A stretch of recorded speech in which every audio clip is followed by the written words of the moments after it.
Assalamualaikum Ustadz, bagaimana dengan memakai surat Al-Fatihah untuk pembukaan segala macam doa seperti yang sering dilakukan umat Islam di Indonesia? Apakah ada tuntunannya?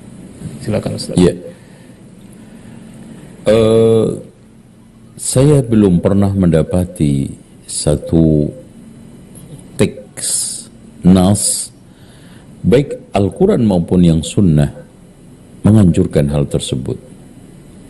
Bahkan ada hadis walaupun kesahihannya diperdebatkan oleh ulama. Kullu amrin dhi balin la yubtada'u bihi bismillah fahuwa aqta. Setiap perkara yang baik tidak diawali bismillah, bukan Fatihah. Basmalah, yaitu bismillah. Dan ini sesuai dengan anjuran Rasulullah SAW untuk melakukan setiap pekerjaan baik mengawali dengan bismillah, bukan Al-Fatihah. Memang kita tidak ingkari makna Al-Fatihah itu pembuka.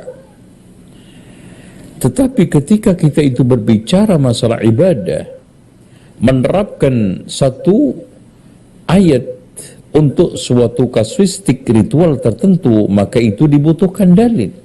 Contoh, hari Jumat membaca Al-Kahfi, bukan Yasin, coba lihat. Kenapa? Karena dalil.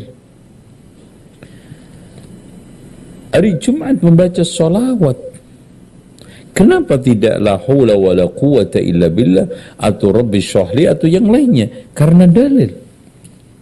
Begitu juga ketika kita sekarang ini mengawali setiap kebaikan itu tidak Al-Fatihah tetapi bismillah, karena dalil. Bahkan kalau kita lihat aktivitas Rasulullah, Abu Bakar, Umar, Utsman, Ali itu setiap hari berjalan. Baik itu kaitannya dengan kehidupan dan kematian, tidak atau belum pernah kita dapatkan secuil riwayat pun mereka mengirimkan Al-Fatihah, membuka dengan Al-Fatihah. Enggak ada. Rasulullah SAW pernah mengumpulkan para sahabat di masjid untuk suatu tarawih. Ketika itu memberitahu bahwa Rasulullah keluar pada hari pertama, kedua, ketiga tidak, keempatnya keluar. Rasulullah mengawali dengan apa? Hamdalah, memuji Allah, kemudian baru menjelaskan tidak Al-Fatihah. Menutup juga begitu majelisnya. Bahkan Rasulullah pernah mengajari Ibnu Abbas, ya gulam inni u'allimak, ya gulam u'allimuka kalimatin, dan seterusnya.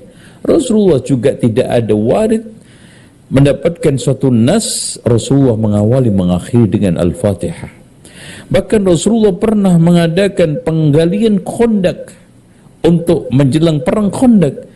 Tidak pernah Rasulullah SAW mengawali acara tersebut dengan bancakan, ruatan, kemudian ujub, berdoa Al-Fatihah ila hadrati, semua Al-Fatihah. Padahal kita semuanya faham, mengerti Rasulullah SAW itu diutus, dihadirkan oleh Allah di dunia sebagai uswah. Laqad kana lakum fi rasulillahi uswatun hasanah. Terus apa gunanya ayat ini kita bacakan, ayat ini kita aktualisasikan hanya deretan-deretan teoritik, tidak pada praktik? Rasulullah hanya sekedar menjadi panutan di dalam mulut kita, di dalam teori, prakteknya tidak. Ini merupakan suatu keculasan di dalam beragama, ketidakadilan di dalam sikap. Oleh karena itu, kita di dalam beragama, kalau sudah sallu kama ra'aitumuni usalli, salatlah seperti engkau melihat aku salat, kita kembangkan. Zakatlah seperti engkau melihat aku zakat. Puasalah kalian Ramadan seperti engkau melihat aku puasa Ramadan. Berhaji umrohlah seperti engkau melihat aku haji dan umroh. Berdaganglah seperti engkau melihat aku dagang. Termasuk juga di dalam hal ini bacalah Al-Fatihah, gunakan Al-Fatihah sebagaimana Rasulullah SAW menggunakan Al-Fatihah itu di mana? Ya, jelas Rasulullah hanya mengifratkan, ya, menyendirikan Fatihah itu hanya untuk sholat, baik yang wajib, sunnah, jenazah. Adapun yang lainnya dibutuhkan dalil. Wallahu a'lam bishawab.